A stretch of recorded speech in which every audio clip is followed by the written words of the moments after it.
أعوذ بالله من الشيطان الرجيم.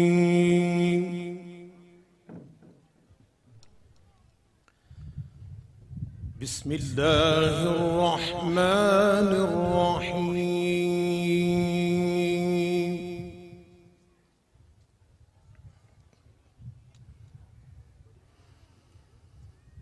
وكذلك أوحينا إليك روحا من أمرنا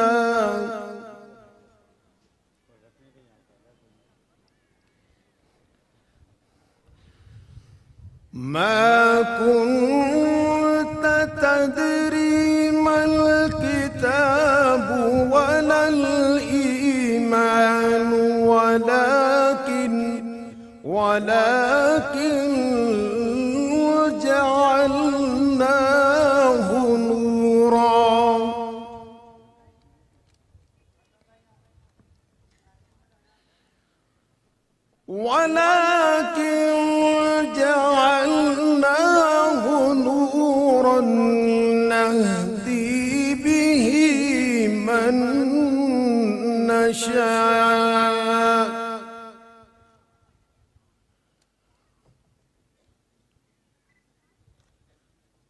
ولكن جعلناه نورا نهدي به من نشاء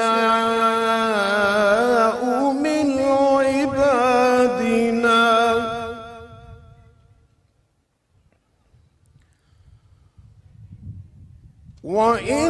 وإنك لتهدي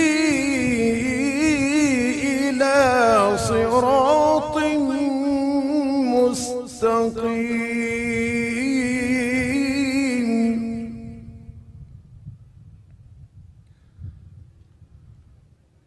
صراط الله الذي له ما في السماوات وما في الأرض ألا إلى الله تصير الأمور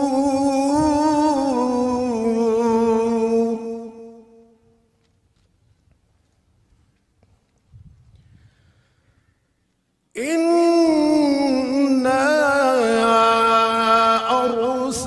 أرسلناك شاهدا ومبشرا ونذيرا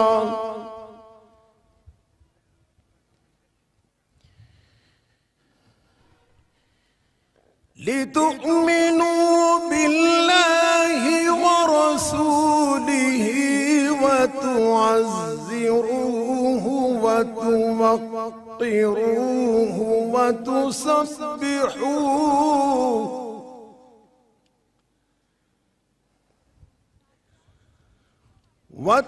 وتعزروه وتوقروه وتسبحوه بكرة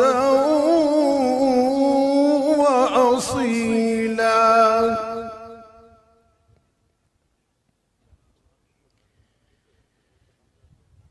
إن الذين يبايعونك إنما يبايعون الله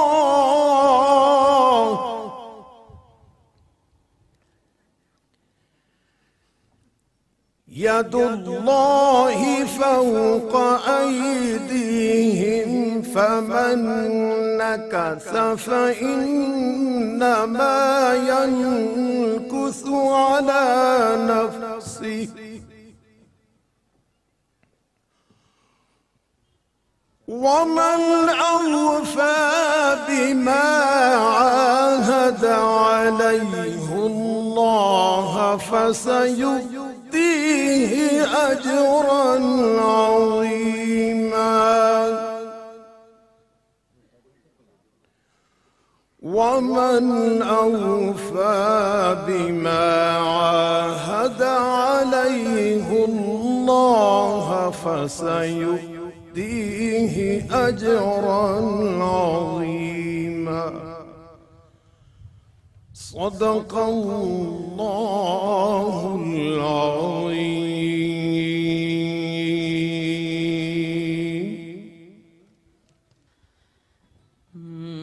مشت غبار ہوں میرا، کوئی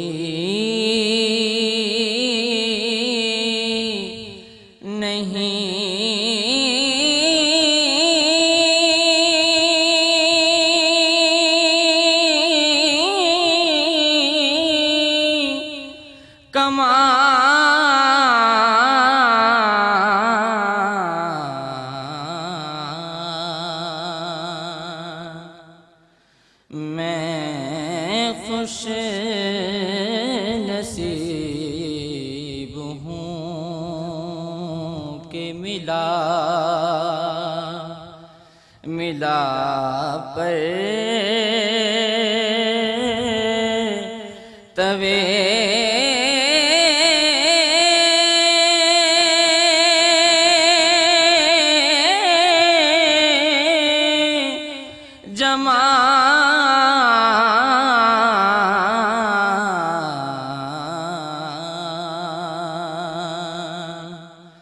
مشت غبار ہوں میرا، ہر ذرہ نور نور ہے، اس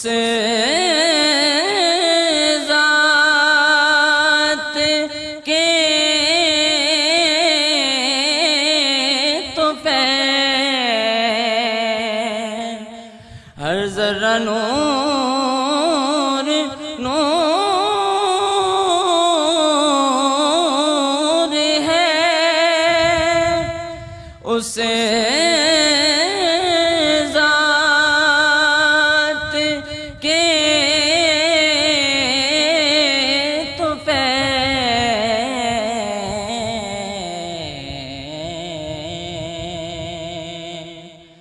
وہ ذات جس کی دہر میں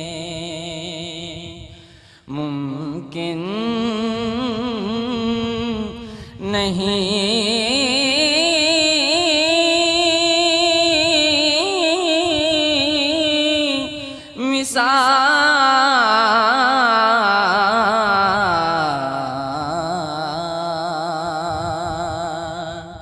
مشت غبار ہوں میرا، میں کس طرح کروں بھلا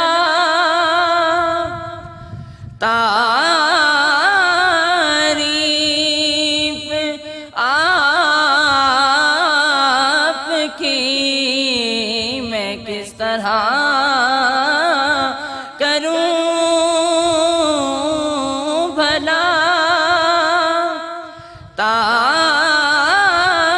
تعریف آپ کی،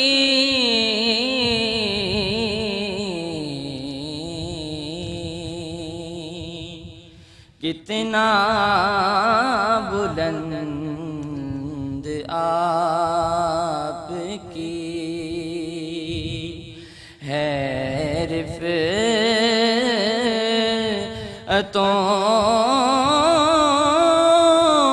کہا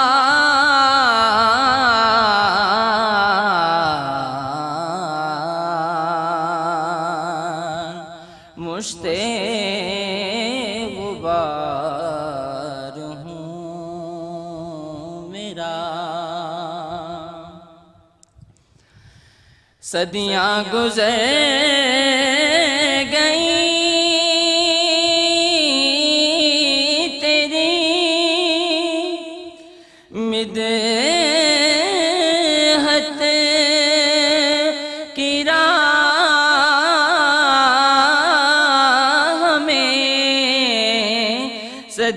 گزر گئی تیری مدحت کی راہ میں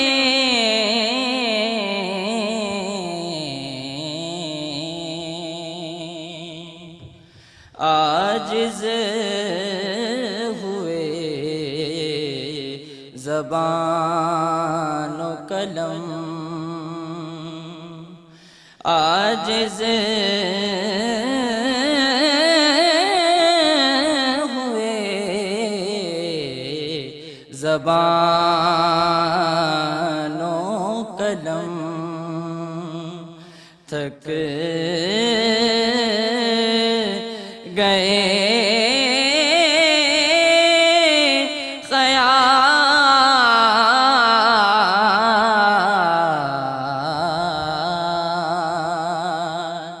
مشت غبار ہوں میرا، جس کو بھی تیری ذات سے نسبت نصیب ہو، جس کو بھی تیری ذات سے نسبت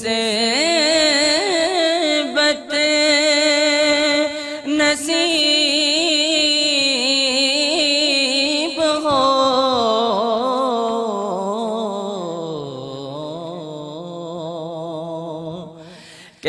کہلائے دو جہاں میں وہی، کہلائے دو جہاں میں وہی، صاحب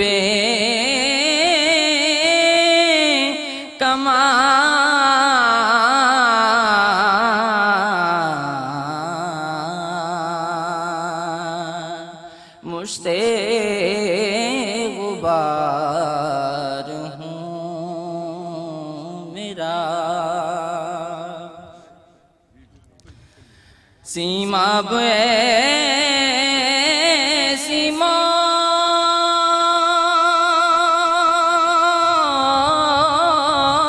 کی ہے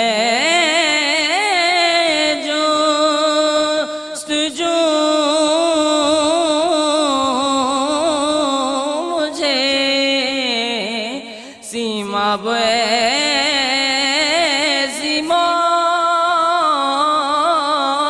کی ہے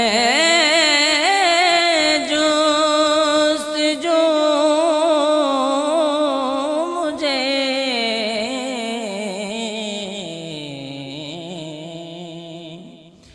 لپٹا ہو جس سے تہ بات ہے، محبوب کا وصال،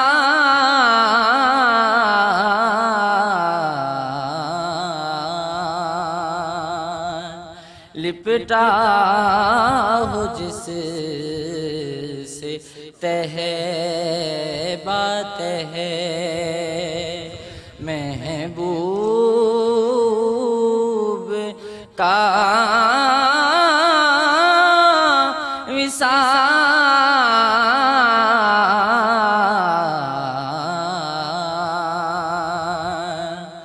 مشت غبار ہوں میرا، کوئی نہیں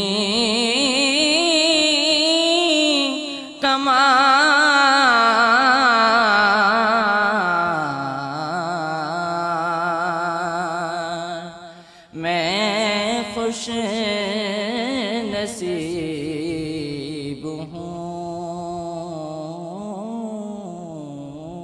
کہ ملا پر توے جمع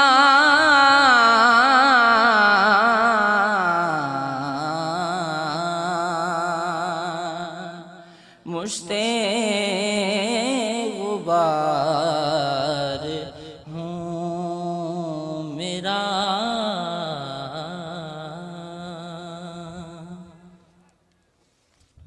حاضرین محفل، حضرت شیخ المکرم امیر محمد اکرم محمد مدظ اللہ العالی تشریف لا رہے ہیں۔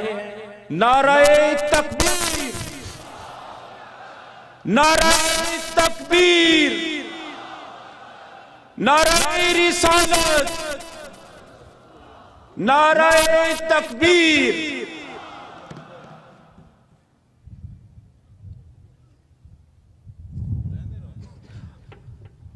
نعرہ تکبیر، نعرہ تکبیر، نعرہ رسالت، نعرہ رسالت، نعرہ تکبیر۔ ہاتھ بلند کر کے، دونوں ہاتھ بلند کر کے نعرہ لگائیں۔ نعرہ تکبیر، نعرہ تکبیر، نعرہ رسالت۔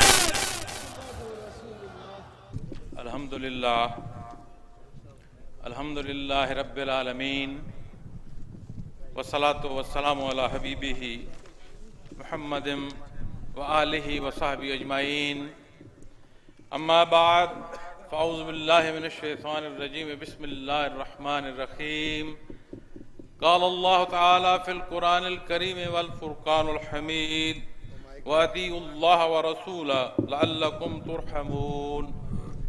قال محمد رسول اللہ صلی اللہ علیہ وسلم، لا يؤمن احدكم حتى اكون احب الیہ من ولده ووالده والناس اجمعین۔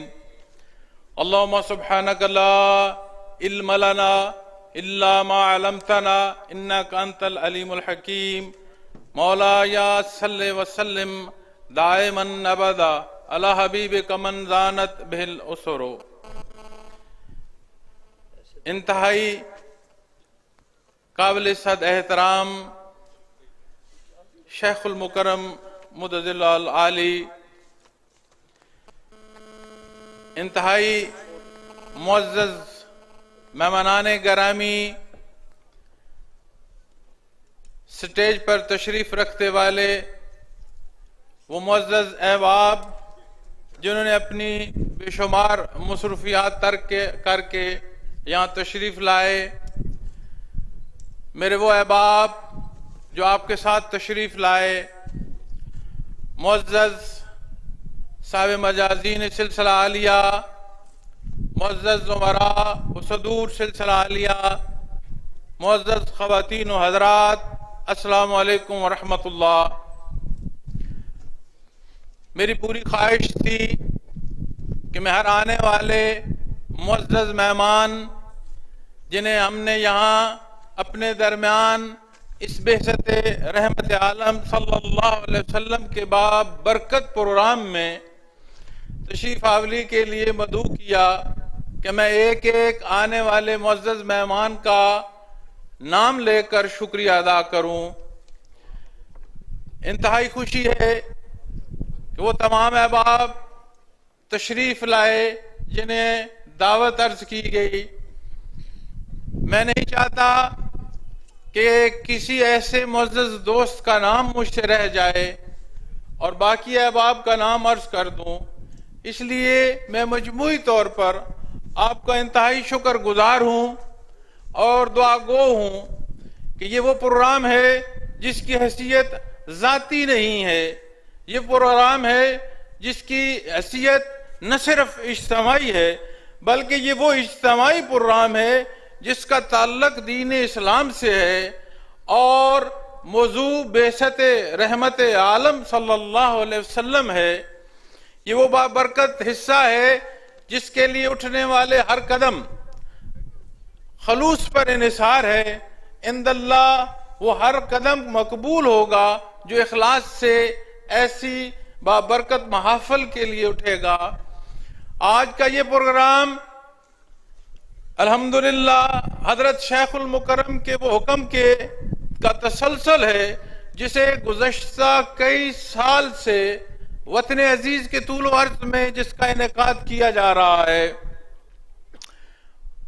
میں نے آپ کے سامنے جو آیات کریمہ تلاوت کی ہے اور جو حدیث مبارکہ پیش کی ہے اس کا ترجمہ کر کے چند گزارشات پیش کروں گا۔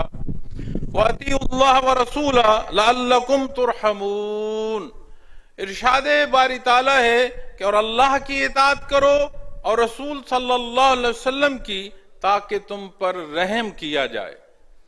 دوسرا حصہ میرا حدیث مبارکہ کا تھا، وہ مختصر حصہ عرض کرتا ہوں جس میں نبی کریم صلی اللہ علیہ وسلم نے ارشاد فرمایا کہ تم میں سے کوئی اس وقت تک ایمان والا نہیں ہو سکتا یہاں تک کہ میں اسے اس کے والدین، اولاد اور باقی تمام لوگوں سے زیادہ محبوب نہ ہو جاؤں۔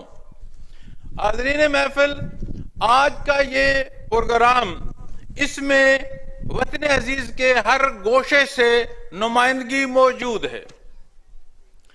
ماہ مبارک ربیع الاول کی ابتدا ہے اور اس ماہ مبارک میں نہ صرف وطن عزیز بلکہ پوری دنیا میں جہاں تک میں جان سکا ہوں کہ مسلمان بستے ہیں وہ نبی کریم صلی اللہ علیہ وسلم سے اظہار محبت کا کوئی نہ کوئی پہلو ڈھونڈتے ہیں، اور خصوصی طور پر اس ماہ مبارک میں بے شمار محافل کا انعقاد ہوتا ہے۔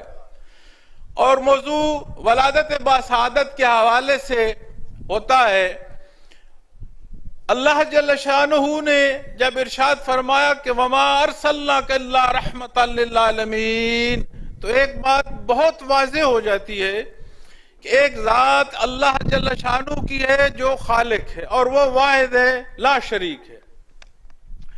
اس کی ذات کے علاوہ جو کچھ ہے وہ مخلوق ہے، اور خالق نے مخلوق کی طرف اپنی رحمت کا سبب ذاتی اپنے کلام میں بیان فرما دیا کہ آپ کی ذات وہ سبب ہے جو مخلوق پر رحمت باری کا نزول کا سبب بنتی ہے۔ تو یہ بات بڑی واضح ہوتی ہے کہ ہم تو یہ سمجھتے ہیں کہ زندگی کا جو تسلسل ہے، روزمرہ کی جو ضروریات ہیں، کہ شاید انہی کی تکمیل اللہ کی رحمت ہے۔ آپ تھوڑا اس سے پہلے تشریف لے جائیں، آپ تھوڑا اس سے پہلے سوچ لیں کہ یہ جو حیات ہے جس کی ضروریات کے لیے ہم روزمرہ کی زندگی میں آنے والے یا پیش ہونے والے واقعات کو رحمت سے یا تکلیف سے منسوب کرتے ہیں، یہ حیات بھی تو اسی کی دی ہوئی ہے۔ اور صدقہ محمد رسول اللہ صلی اللہ علیہ وسلم کا، اور ایک لحظے کو اللہ جل شانہ کی رحمت کو انقطاع آ جائے، یہ چیزیں رک نہ جائیں، واپس عدم ہو جائیں، کسی شے کا کوئی وجود باقی نہ رہے۔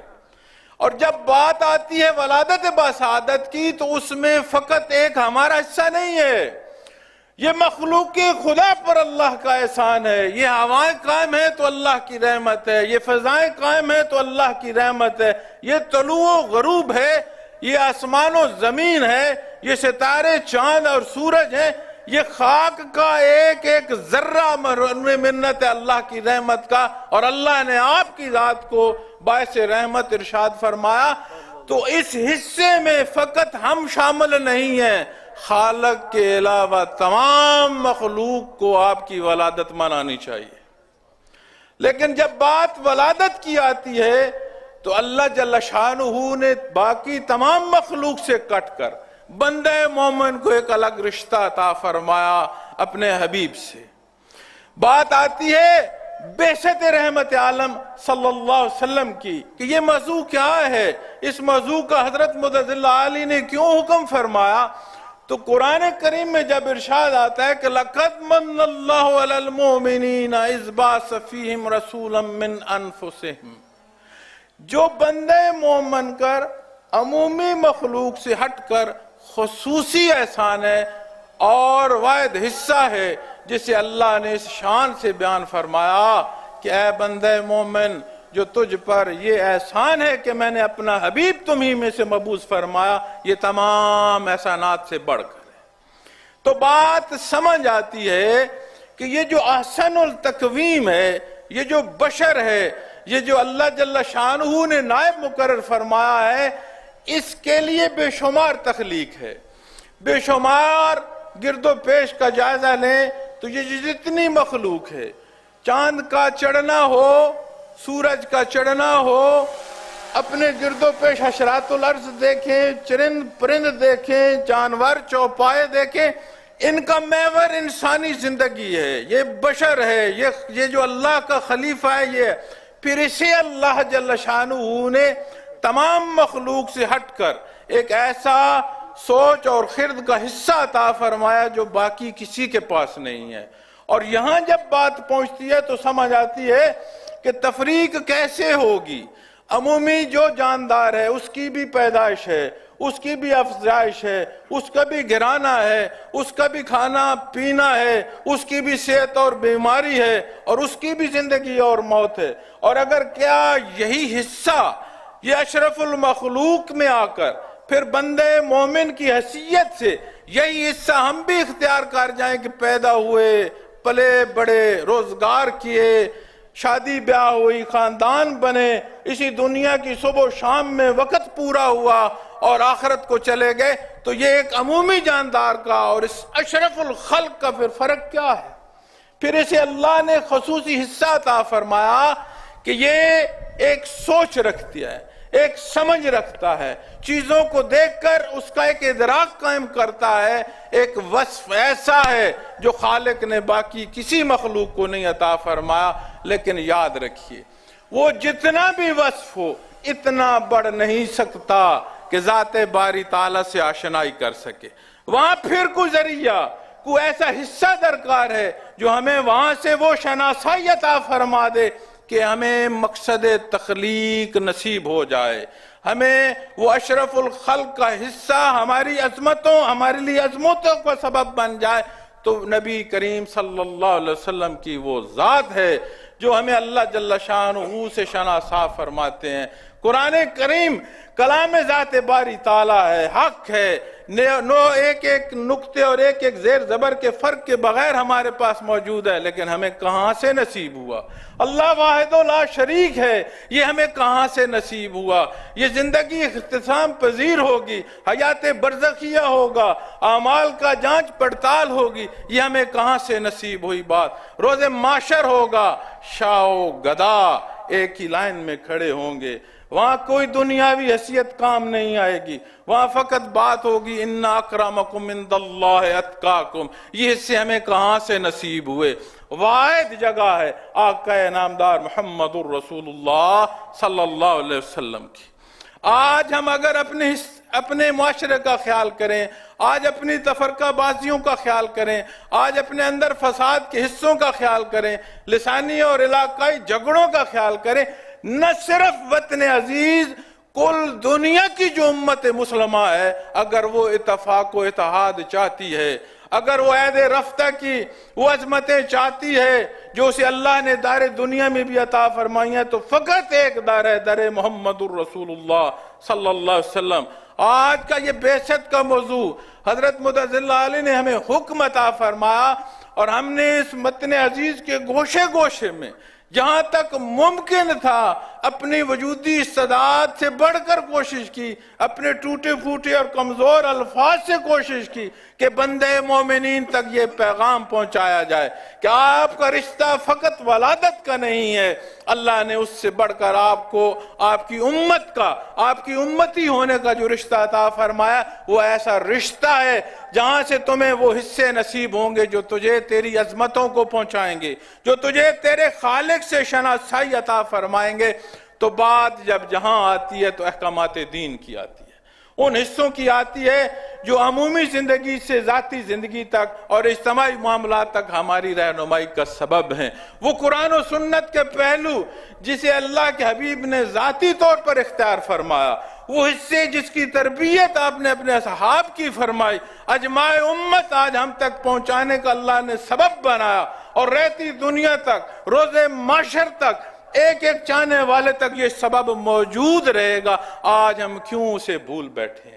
آج ہم اپنے معاشرے کا اگر خیال کریں تو یہ جو تفریق ہے، یہ جو بہن بھائیوں میں جھگڑے ہیں، یہ جو والدین اور اولاد کی دوری ہے، اس معاشرے کی تلخی کو دیکھیں تو یہ باتیں اس سے پہلے آ جائیں گی۔ جو ہمارے مذہبی جھگڑے ہیں اس سے پہلے گھروں میں جھگڑے ہو جائیں گے۔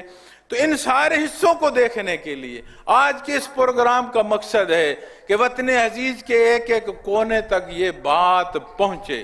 وطن عزیز میں ایک ایک کونے میں بسنے والے وہ لوگ جو حضرت متضل عالی سے منسلک ہیں، وہ یہ پیغام حضرت متضل عالی کی زبانی سنیں اور پورے ملک کے گوشے گوشے تک پہنچائیں۔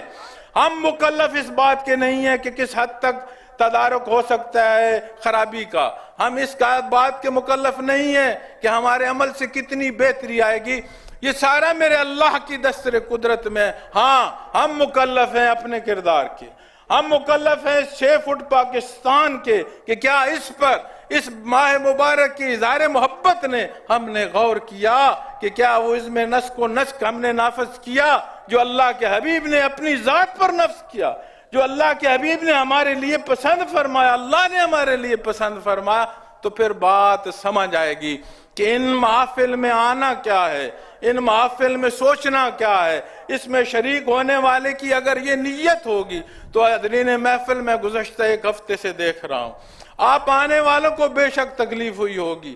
کوئی بھی پروگرام جو انعقاد کیا جاتا ہے وہ ایک ظاہر میں ایک حصہ ہے، اس کے پیچھے بے شمار کام ہے۔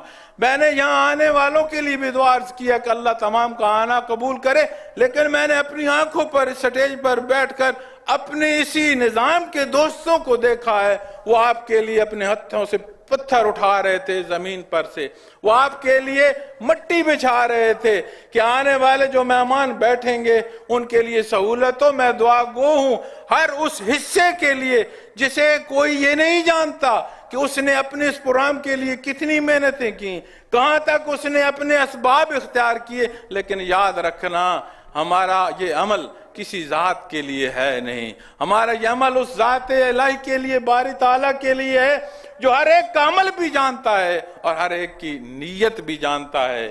قابل احترام احباب گرامی، اللہ جل شانہ آپ کا آنا قبول فرمائے اور ہماری زندگیوں میں وہ مثبت تبدیلی عطا فرمائے جو اس وطن عزیز کے لیے ضروری ہے، اور روز معاشر کی وہ فکر عطا فرمائے جس روز عمومی بندہ بھی کھڑا ہوگا حساب کے کتاب کے لیے، اور وہ لوگ بھی کھڑے ہوں گے جن کے پاس جو اختیار ہے، جو صاحب اختیار ہیں۔ میں نے اپنے حصے کا اگر حساب دینا ہے تو صاحب اقتدار نے اور اس نے اتنے حصے کا دینا ہے جہاں تک اس کی دسترس ہے، اور وہاں کوئی شے کام نہیں آئے گی سوائے اتباع محمد الرسول اللہ صلی اللہ علیہ وسلم کے۔ میں اپنی بات کو اختتام کرتے ہوئے چند اشعار، چند مصرے جو ہیں فارسی کے، اسی محبت میں اسی موضوع سے متعلق اپنے احباب سے عرض کرتا ہوں، اور اس کے بعد چند اعلانات کے ساتھ اجازت چاہوں گا۔ کیا خوب بیان کیا شاعر نے، فرماتے ہیں غریبم یا رسول اللہ غریبم، غریبم یا رسول اللہ غریبم، ندارم در جہاں جز تو حبیبم، ندارم در جہاں جز تو حبیبم، مرض دارم زیسیاں لا دوائے، مگر الطاف تو باشد طبیبم، برین اعظم کے ہستم امت تو، برین اعظم کے ہستم امت تو، گناہ گارم ولیکن خوش نصیبن۔ ترجمہ عرض کرتا ہوں، لکھتے ہیں کیا خوب لکھا، فرماتے ہیں یا رسول اللہ میں بہت غریب ہوں، یا رسول اللہ میں بہت غریب ہوں، دنیا میں میرا آپ کے سوا کوئی محبوب نہیں، فرماتے ہیں دنیا میں میرا آپ کے سوا کوئی محبوب نہیں، میرا گناہوں کا مرض لا دوا ہے۔ میں اپنے گریبان کو جھانک کر یہ فکر عرض کرتا ہوں کہ میرا گناہوں کا مرض لا دوا ہے، مگر آپ کی مہربانی اس کی طبیب ہو سکتی ہے، مگر آپ کی مہربانی اس کی طبیب ہو سکتی ہے۔ مجھے اس بات پر ناز ہے کہ آپ کی امت ہوں، مجھے اس بات پر ناز ہے کہ آپ کی امت ہوں، گنہگار ہوں لیکن بہت خوش نصیب ہوں۔ جزاکم اللہ، اللہ جل شانہ شاعر کا یہ کلام ہمیں حقیقی معنوں میں نصیب فرمائے۔ چند اعلانات ہیں۔ وہ عرض ہے کہ ظہر کی نماز کے لیے باقاعدہ اذان اور جماعت کا انتظام ہوگا، جو کہ حضرت کے مدد اللہ علی کے بیان کے بعد ہے۔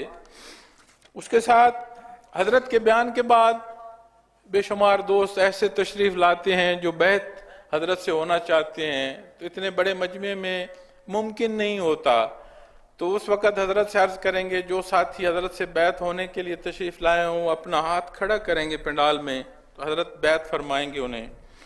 اس کے بعد اجتماعی دعا ہوگی، حضرت بیان فرمائیں گے، اس کے بعد بیعت ہوگی، اس کے ساتھ پھر اجتماعی دعا ہوگی، اور آخری حصہ جو ہے، آج ہم نے کتنی خوبصورت محفل سجائی ہے، کتنے خوبصورت نام اور کتنی برکتوں کے حامل حصے ہیں یہ، تو جب یہاں سے ہم اٹھیں تو پھر ایسا حصہ یہیں پر نظر آ جائے کہ بد نظمی ہو، اپنا مسلمان بھائی دوسرا تکلیف میں ہو، فقط اس کے لیے کہ میں 5 منٹ پہلے اٹھ جاؤں۔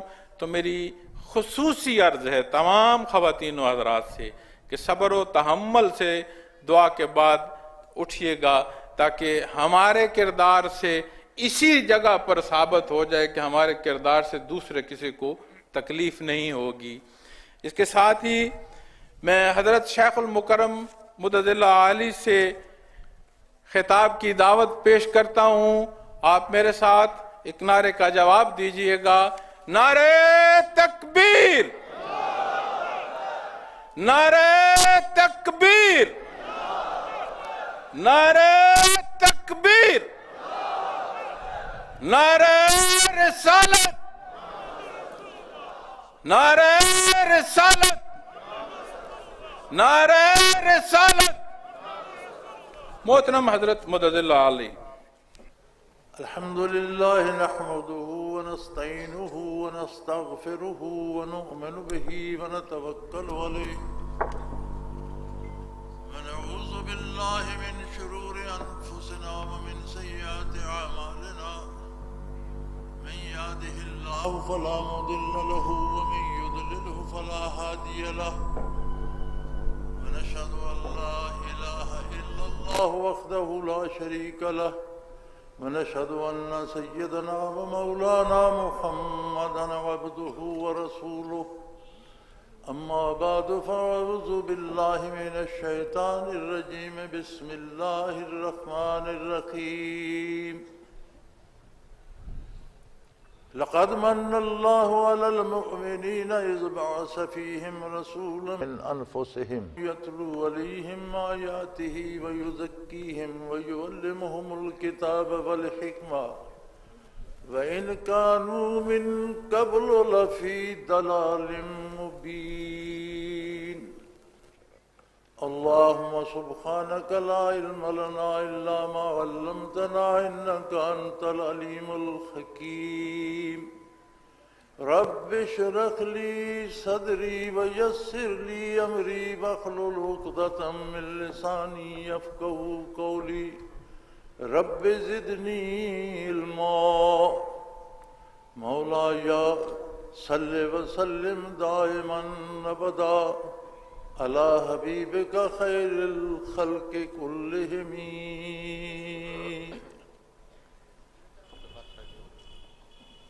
معزز مہمانان گرامی، حاضرین محفل، حضرات و خواتین، السلام علیکم ورحمۃ اللہ وبرکاتہ۔ آج کی اس مبارک محفل میں میں یہ چاہتا ہوں کہ آج میں تقریر نہیں کروں گا. تقریر مقرر کا جوش بیان ہوتی ہے،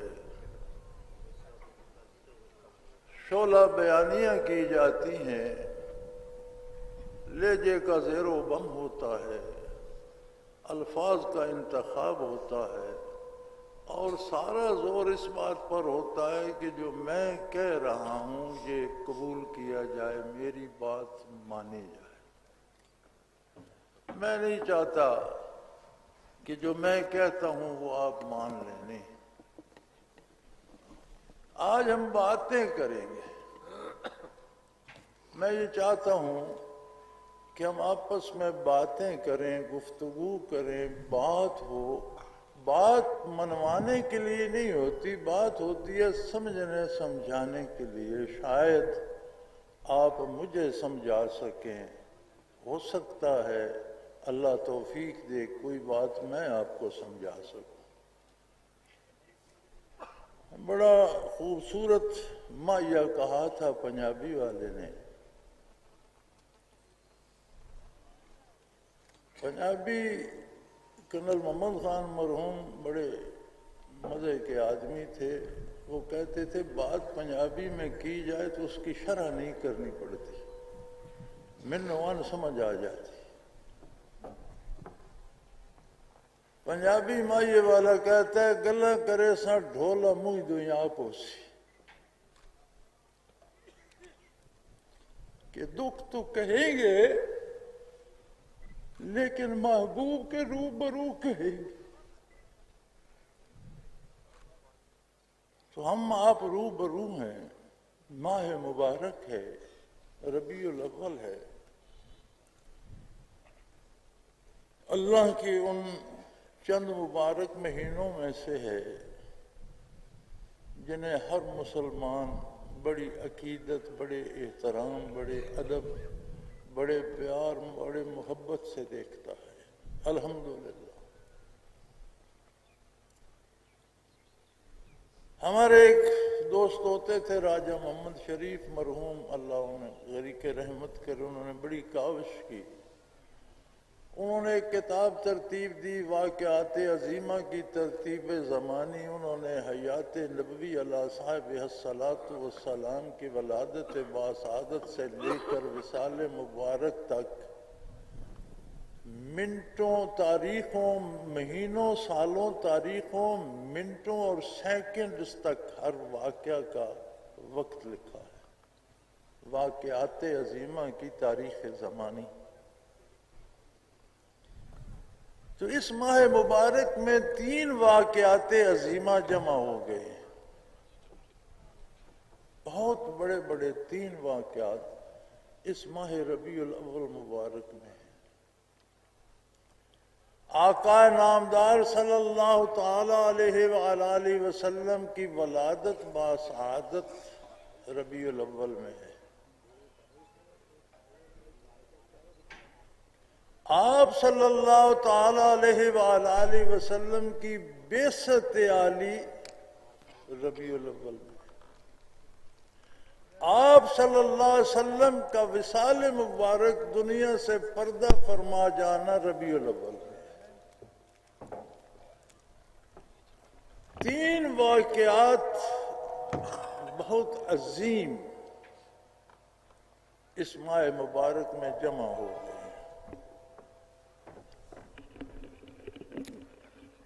ہم آج کے رسومات کے مطابق کثرت سے یوم ولادت کو میلاد شریف کے نام پر مناتے ہیں.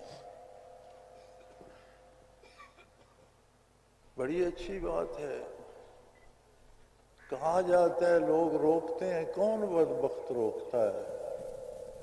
حضور کی ولادت باسعادت میں کوئی خوشی مناتا ہے، کون بد نصیب اسے روک سکتا ہے؟ لوگ تو اپنا برتھ ڈے مناتے ہیں، بچوں کا برتھ ڈے مناتے ہیں، دوستوں کے برتھ ڈے پارٹیاں ہوتی ہیں، کوئی نہیں روکتا تو نبی علیہ الصلوۃ والسلام کی ولادت بسعادت پہ کون روکتا ہے؟ لیکن یہ انتخاب کس کا ہے؟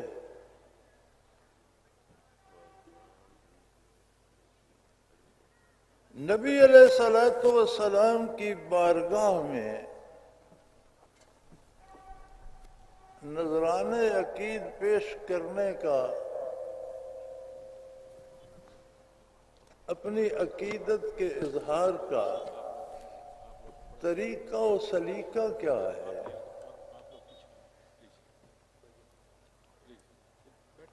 یہ وہ بارگاہ ہے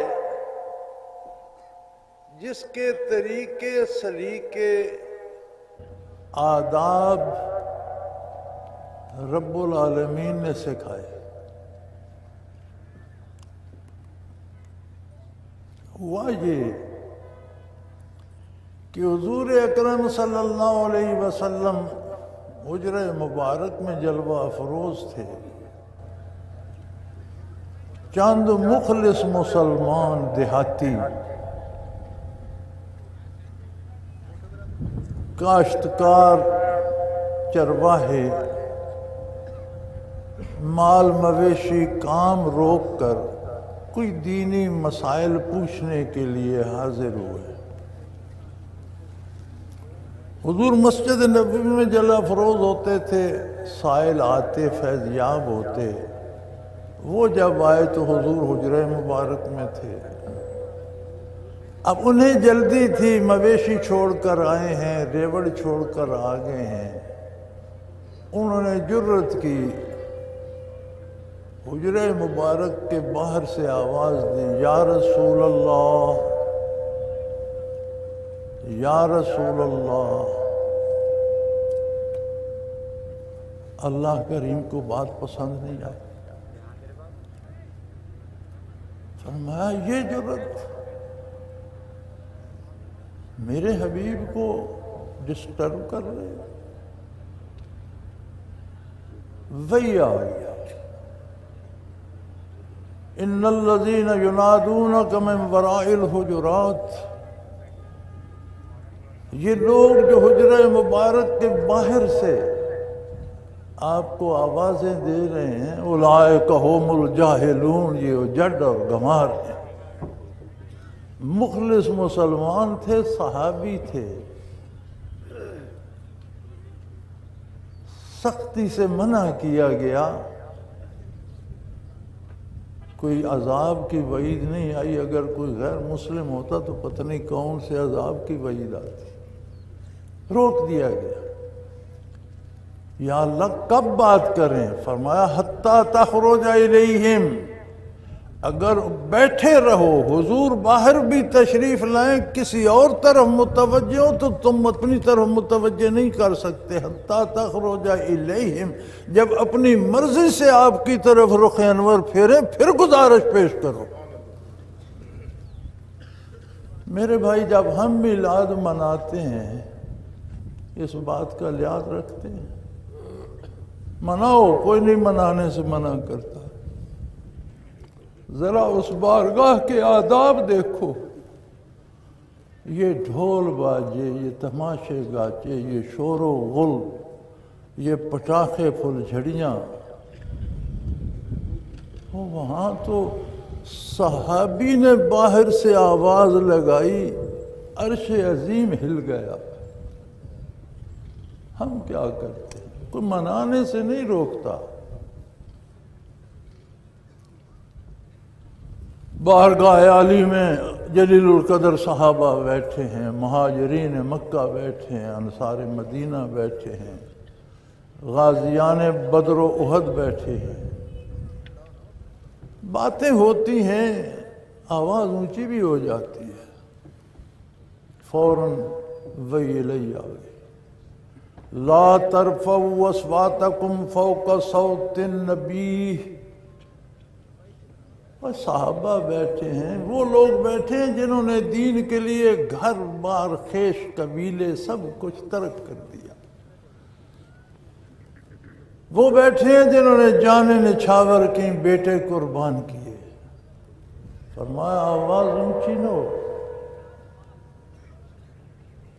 اگر آواز اونچی ہو گئی ان تحبط اعمالکم، میں ساری تمہاری قربانیاں میں تمہارے منہ پہ دے ماروں. کسی عبادت کی ضرورت نہیں. میرے بھائی ضرور مناؤ، لیکن کبھی یہ سوچا کیا یہ سارے آداب آپ کے منانے میں موجود ہوتے ہیں؟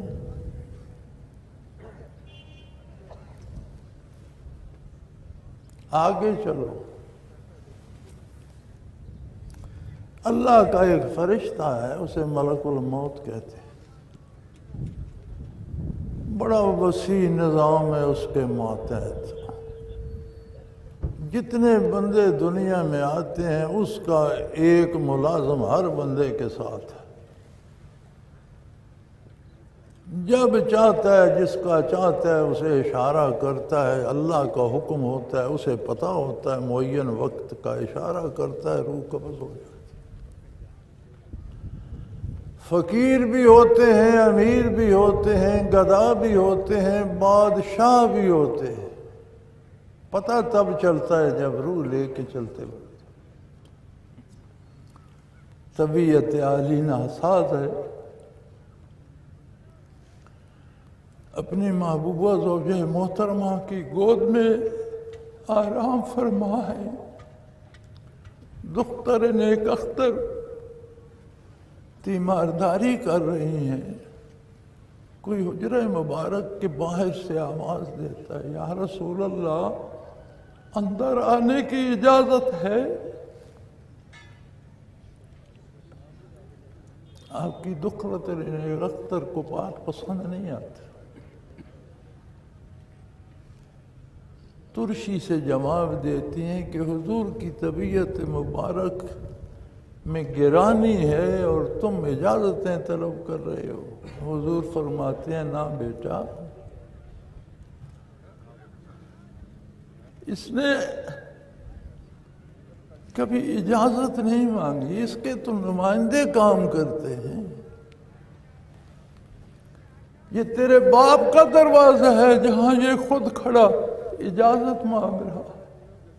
بیٹا یہ ملک الموت ہے.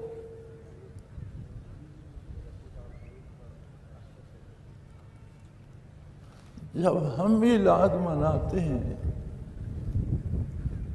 اس ادب کا لحاظ ہوتا ہے اس میں. میرے بھائی یا بات سمجھ لو یا مجھے سمجھا دو. میری سمجھ میں تو یہی آتا ہے کہ یہ ہاؤ ہو، یہ شور و غل، یہ پٹاخے، یہ دھماکے، یہ کبھی کبھی لوگ اسے گھروں میں مناتے تھے، تلاوت کرتے تھے، نوافل پڑھتے تھے، علماء سے تقریریں کراتے تھے. جلسے پھر جلسے وہ گھروں سے نکل کر جلسے ہو گئے. جلسے جلوسوں میں بدلے، جلوس جشن میں بدل گئے. جشن کا مطلب ہوتا ہے جو جس کا دل چاہے کرے. اس بارگاہ میں میرے بھائی عشق و محبت بھی آداب کے پابند ہیں. عشق ایک جنون کا نام ہے. جنون پابندیاں نہیں مانتا، لیکن اس بارگاہ میں عشق بھی پابند ادب ہے. ہم چاہتے ہیں کہ ہم محبت کریں جیسا ہم چاہتے ہیں. رب چاہتا ہے ایسے محبت کرو جیسے میں چاہتا ہوں. ہم اپنی بات منوائیں یا اپنے رب کی مانیں؟ ایک بات. دوسری بات میں یہ عرض کرنا چاہتا ہوں کہ کیا حضور کے عہد مبارک میں یوم ولادت منایا جاتا تھا؟ کیا صحابہ مناتے تھے؟ تابعین، تبع تابعین، متقدمین، سلف صالحین؟ ہم نے کہاں سے شروع کیا؟ وراثت میں، دین تو وراثت میں ملا ہے. یہ کہاں سے ملا؟ ہماری وراثت میں تو نہیں ہے. یہ ہم نے مغرب سے لیا ہے. اقوام مغرب برتھ ڈے کے نام سے یوم ولادت اپنا بڑوں کا دوستوں کا مناتی ہیں. ہم نے بھی لے لیا. بہت سی چیزیں ہم مغرب سے لے رہے ہیں, بہت سی چیزیں ہم نے ہندوؤں سے لے لی. ایک اور چیز ہم نے مغرب سے لی, ہر خاتون اپنے میاں کا نام ساتھ لکھتی ہے, خاتون کا نام آگے میاں کا نام. کیا ازواج مطہرات کے اسماء گرامی کے ساتھ رسول اللہ صلی اللہ علیہ وسلم کا نام نامی آتا ہے؟ صحابیات کے نام نامی کے ساتھ کسی صحابی کا نام آتا ہے؟ تابعین تبع تابعین خیر القرون میں کوئی وجود نہیں. یہ بھی ہم نے مغرب سے لیا ہے. اور پھر اس میں ایک تماشا اور ہے, بعض والد گرامی کا نام لگا لیتی ہیں, پتہ نہیں چلتا اس خاتون کے نام کے آگے والد کا نام ہے یا خامند کا نام ہے. یہ ہم نے مغرب سے چیزیں ادھار لے لی ہیں, لیکن کوئی گناہ نہیں, کوئی حرج نہیں. یہ مباحات میں سے ہیں, مباح ہے, کوئی نہیں کرتا ہے, کوئی نام رکھتا ہے, کیا حرج ہے. لیکن فعل مباح کو واجب یا سنت یا فرض قرار نہیں دینا چاہیے. واجب فرض سنت قرار دینے کا مطلب یہ ہے کہ اس کے نہ کرنے والا گناہگار ہے. یہ قرار دینا منصب نبوت ہے. جس کام کو نبی نے فرض سنت واجب قرار نہیں دیا, غیر نبی اسے قرار نہیں دے سکتے. ہم نہ صرف شور و غوغا گستاخی کرتے ہیں, نہ منانے والے کو بھی کافر, یا کم از کم کافر نہ کہہ سکے تو وہابی. تو وہابی بھی ایک بڑا عجیب لفظ ہے, جس کا دعوے دار کوئی بھی نہیں کہتا میں وہابی ہوں.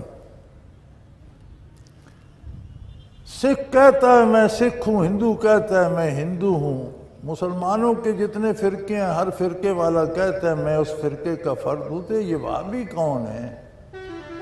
ایک کتاب ہے اور انڈین مسلمز, ہندوستانی مسلمانوں کے بارے جو انگریز نے لکھی ہے.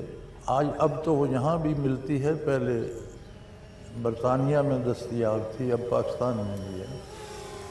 اس میں وہ لکھتے ہیں کہ ہمیں جب علماء حق نے تحریک پر تحریک چلا کر ہمارا ناطقہ بند کر دیا تو ہم نے تلاش کیا اور ہم عرب سے محمد ابن عبد الوہاب نجدی کے نام سے وہاب کو ہم نے لیا.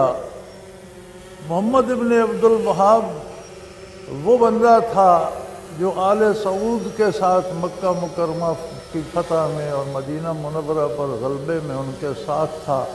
سخت مزاج تھا اور اس کے اقدامات سخت تھے, مسلمان اس سے چڑھتے تھے. لہذا ہم نے وہ لفظ وہاب کا لے کر وہابی بنایا اور اپنے کچھ ایسے بندے پیدا کیے جو علماء حق پر وہابی کا لفظ چسپاں کر دے کہ مسلمانوں میں مسلمان اس سے نفرت کرنے لگے. چور چوری کرتا رہے چور کہلاتا ہے, وہابی نہیں کہلاتا. ہزاروں بندے قتل کر دو وہابی نہیں ہوتے, ڈاکے کرتے رہو وہابی نہیں ہوتے, خرافات اور بدعات کے خلاف بات کرو وہابی ہو جاتے. یہ وہ انگریز کا بنایا ہوا تیر ہے. دنیا میں کوئی نہیں کہتا میں وہابی ہوں. باطل فرقے والے بھی اپنے فرقے کا دعویٰ کرتے ہیں میں فلاں ہوں. تو میرے بھائی یہ دعویٰ کر دینا کہ یہ وہابی ہے یہ غلط ہے. جو مناتا ہے منائے, لیکن آداب بارگاہ رسالت کا خیال رکھے. جو نہیں مناتا اسے آپ کچھ نہ کہیں, اس پہ فتویٰ نہ لگائیں. یہ مباحات میں سے ہے, فرض واجب سنت نہیں ہے. اس کا ایک اور پہلو بھی ہے.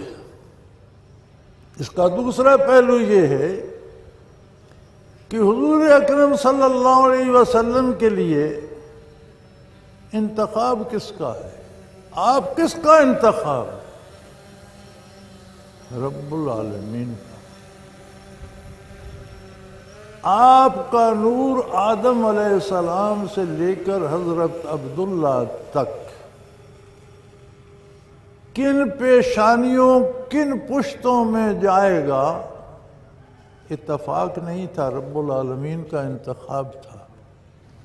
حضور اکرم صلی اللہ علیہ وسلم کا ارشاد ہے کہ میں آدم علیہ السلام سے لے کر عبداللہ تک کسی ایسی نسل میں منتقل نہیں ہوا جس میں نکاح نہ ہو۔ ہمیشہ میرا نور حلال اور جائز راستے سے منتقل ہوا ہے۔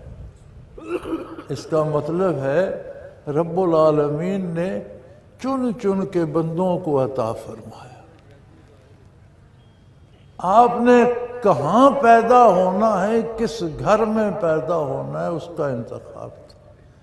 کس دن کس لمحے پیدا ہونا ہے، اس کا انتخاب تھا۔ کہاں بچپن گزارنا ہے، کس کی گود کو سنوارنا ہے، اس کا انتخاب تھا۔ کہاں وحی کا نزول ہونا ہے، کس لمحے ہونا ہے، اس کا انتخاب تھا۔ آپ کا کون سا دن منانا ہے، اس کا انتخاب کون کرے گا؟ یہ کس کا حق ہے؟ اسی رب العالمین کا حق ہے۔ اس نے کون سا دن چنا ہے؟ وہ کہتے ہیں لَقَدْ مَنَّ اللَّهُ عَلَى الْمُؤْمِنِينَ، یا سارے احسان تو اس کے ہیں، ساری کائنات اس کا احسان ہے۔ یہ ہوا، بادل، پانی، یہ زمین، آسمان، یہ نعمتیں، والدین، اولاد، گھر بار، دوست احباب، ملک، حکومتیں، اقتدار، دولت، سب اس کے احسانات ہیں۔ صحت، حیات، سب اس کے احسانات ہیں۔ کہتا ہے یہ تو ہیں سے تو سب پر ہیں، ایک احسان میں نے اپنے ایمان والے بندوں پر کیا جو بے مثل و بے مثال ہے، جس کی مثال کائنات میں نہیں ملتی۔ وہ یہ ہے کہ بعث فیہم رسول، میں نے ان میں اپنا رسول مبعوث کیا۔ اس نے نہ وصال مبارک کے دن کو چنا، نہ ولادت مبارک، اس نے بعثت عالی کے دن کو چنا ہے۔ رب العالمین کے انتخاب میں کیا حکمت پوشیدہ ہے؟ ولادت باسعادت پہ ہم برکات کا ذکر کرتے ہیں، معجزات کا ذکر کرتے ہیں۔ وصال پہ کوئی درود و ارواح کرے گا، اپنی بخشش مانگے گا آپ کے حوالے سے۔ بعثت کی بات آئے گی تو آپ صلی اللہ علیہ وسلم کے پیغام کی بات ہوتی ہے، اور جب پیغام کی بات آتی ہے تو ہم کنی کترا جاتے ہیں۔ اب یہ بات تو صحیح نہیں ہے نا۔ انہی میں سے میں نے ایک اپنے حبیب کو پیدا کیا، ایسا بندہ پیدا فرما دیا جو کائنات میں بے مثل و بے مثال ہے، جس جیسا دوسرا کوئی بندہ میں نے پیدا فرمایا نہیں۔ یا اللہ ایسا کیا کمال ہے؟ فرمایا یتلو علیہم آیاتی، میری باتیں بندوں کو سناتا ہے۔ بندوں کو مجھ سے ہم کلام کر دیا ہے، کر دیا ہم سخن بندوں کو خدا سے تو۔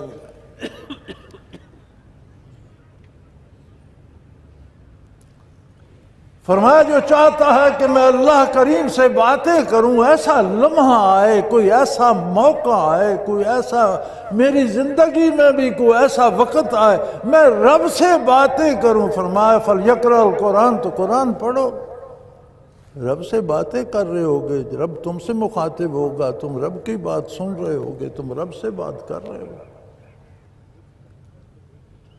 بس اللہ سے بات کرا دی؟ فرمایا نہیں، اللہ سے بات کرا دی، پھر یزکیہم، ان کے آلودہ دلوں کو تجلیات باری سے منور کر دیا، روشن کر دیا، پاک کر دیا، اتنا پاک کر دیا کہ فرشتے اس پاکی کو ترستے ہیں۔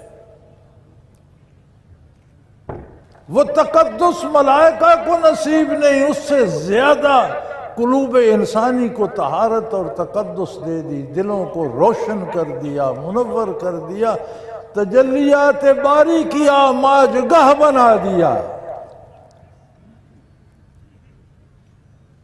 وَيُعَلِّمُهُمُ الْكِتَابَ، اور اللہ کی کتاب کے علوم کے خزانے بانٹ دیے۔ والحکمہ، کائنات کی ساری دانائیاں، ساری دانش انہی معانی میں سمو کر مومنوں کے سینے میں اتار۔ جب قرآن کی تعلیمات تھیں تو ہمارا عالم کیا تھا؟ جہاں دارو، جہاں گیرو، جہاں بانو، جہاں آرا۔ جن مسلمانوں کے پاس رسول اللہ صلی اللہ علیہ وسلم کی تعلیمات تھی وہ کیا تھے؟ جہاں دارو، جہاں گیرو، جہاں بانو، جہاں آرا۔ اور آج ہم غلام کیوں ہیں؟ یہ مغرب نے ہماری رگے جوں کاٹ دی، اس تعلیم سے الگ کر کے ہمیں اپنے پیچھے اپنے نظام تعلیم میں سمو دیا۔ وہ ہمیں کیا سکھاتا ہے؟ دنیا کی چیزوں کا غلط استعمال۔ دین اور دنیا میں کیا فرق ہے؟ یہ سمجھتے ہیں دین صرف جی آخرت کا سکھاتا ہے، دنیا کے علم تو باہر ہے۔ ارے نہیں بھائی، دین اسلام کیا ہے؟ دنیا کی ساری چیزوں کو ان کے بنانے والے کے بتائے ہوئے طریقے کے مطابق استعمال کرنا اسلام ہے۔ اسلام سارے دنیاوی علوم سکھاتا ہے، اور اگر یہ تجلیات جو یزکیہم میں ہیں یہ نصیب ہو جائیں تو دیکھو تاریخ عہد نبوت کی صلی اللہ علیہ وسلم، ریوڑ چھوڑ کر لوگ آئے، چرواہے آئے، تنومند، جری، دلیر، مخلص۔ حضور نے فرمایا سب وہ جو غازی جا رہے ہیں جہاد پر، ان کا کمانڈر یہ ہوگا۔ اور جرنیل بننے تک بندے کی بھمیں سفید ہو جاتی ہیں۔ کالجوں سے نکلتا ہے تو فوجی تربیت گاہوں میں لیفٹیننٹ سے لے کر جنرل بننے تک اس کی عمر کٹ جاتی ہے، بھمیں سفید ہو جاتی ہیں، ہزاروں میں سے کوئی پہنچتا ہے۔ دنیا کی تعلیم گاہوں میں، یونیورسٹیوں میں، تربیت گاہوں میں پڑھ لکھ کر آتا ہے۔ کتنے جرنیل ہیں جنہیں تاریخ یاد رکھتی ہے؟ اور یہ جو جنگلوں سے، صحراؤں سے اٹھ کر آئے اور نبی کریم نے آنے واحد میں جرنیل بنا دیے، کون ایسا ہے جسے تاریخ بھلا سکتی ہے؟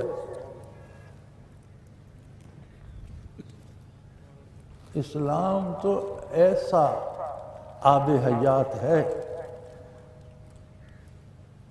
عمر بھر کی یونیورسٹیوں کی، اداروں کی تعلیم، وہ جرت رندانہ، وہ آب و تاب، وہ چمک دمک، وہ سیاسی شعور، وہ فتوحات کے جذبے، وہ جنگی فلسفے، وہ نشیب و فراز نہ دے سکی جو لمحے بھر کی رفاقت رسول نے عطا کر دی۔ رب کریم تو یہ دن منانے کی دعوت دیتا ہے، فرماتا ہے صرف دن نہ مناؤ، اس جذبے کو زندہ کرو، برکات نبوت کو سینوں میں سماؤ، اپنے دکھ یہاں ڈھیر کر دو، برکات نبوت سے جھولیاں بھر کے لے جاؤ۔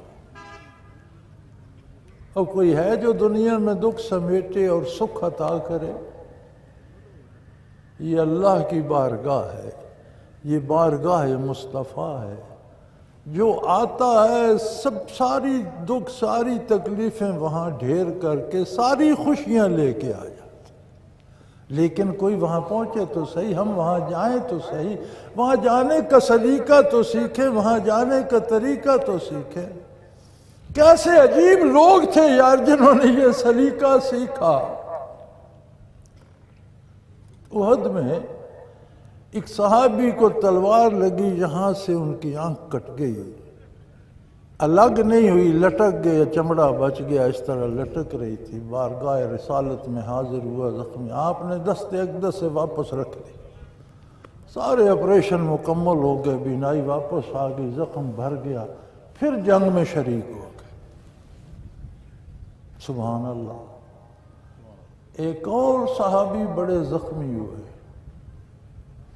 انہیں ساتھیوں نے اٹھایا، بارگاہ رسالت میں لے جاتے ہیں، زخم بھر جائیں گے۔ اس نے کہا نہیں، زخم بھرنے کے لیے نہیں، مجھے لے ضرور جاؤ، میرے رخسار حضور کے قدم مبارک پہ رکھ دو اور دعا کرو وہاں میری روح قبض ہو جائے۔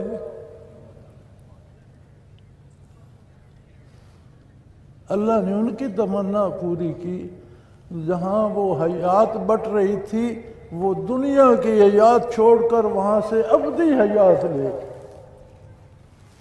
وہ بھائی کیا نہیں ہے وہاں، اس دامن میں کیا نہیں ہے، اس دامن میں کیا کچھ ہے، وہ دامن ہاتھ میں آئے تو ہم ہاتھ کہاں مار رہے ہیں، اس دامن میں کوئی ہاتھ تو ڈالے۔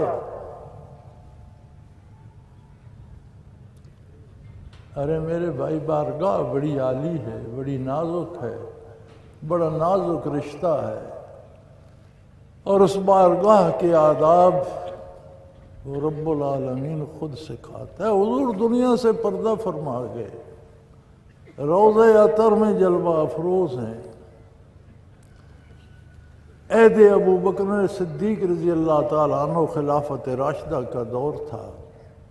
ام المومنین اسی حجرے میں مقیم تھیں، ایک طرف حضور کا قیام تھا، قبر عطر تھی، ایک طرف اماں رضی اللہ تعالیٰ عنہ مقیم تھیں، سامنے گلی تھی، دوسری طرف ایک گھر تھا۔ اس گھر کی خاتون یا مرد نے دیوار میں کوئی کیل ٹھونکنا چاہی، کوئی چیز لٹکانا ہوگی، کوئی ضرورت ہوگی، ٹھک ٹھک کی آواز آئی۔ فوراً ام المومنین رضی اللہ تعالی عنہ نے خادمہ دوڑائی، اور آپ کا پیغام کیا تھا؟ اسے جا کر کہو لا توزو رسول اللہ صلی اللہ علیہ وسلم، یہ تمہاری کھٹ کھٹ حضور کو ایذا دے رہی ہے۔ وہ ادب جو اللہ نے سکھایا وہ وہی ہے آج روضہ اطہر پر بھی۔ یہ میری گزارش ان سے بھی ہے جو حج عمرے پہ جاتے ہیں، وہ دھکم پیل نہ کریں، اس بارگاہ کے آداب آج بھی وہی ہیں، روضہ اطہر کے وہی آداب، قیامت تک وہی رہیں گے۔ ایک پہلو اس بات کا اور بھی ہے، ہم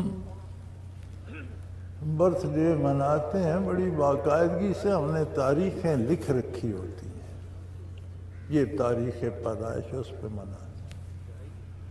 کبھی یہ بھی تحقیق فرما لیں ولادت باسعادت کا یوم مبارک کون ہے؟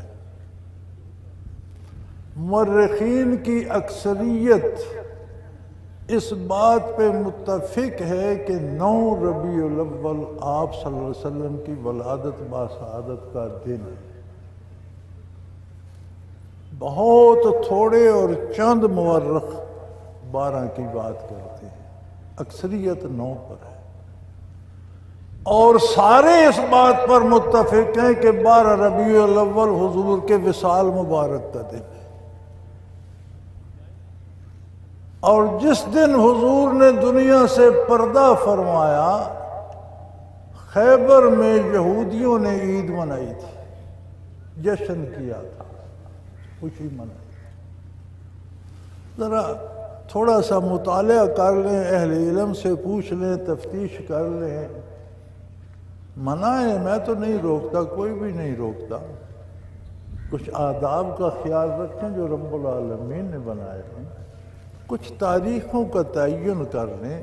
یہ 12 تاریخ کو میری جوانی تک ہمارے دیہات میں، ہمارے دیہاتیوں کو بھی علم تھا، 12 وفات کے نام سے درود پکاتے تھے۔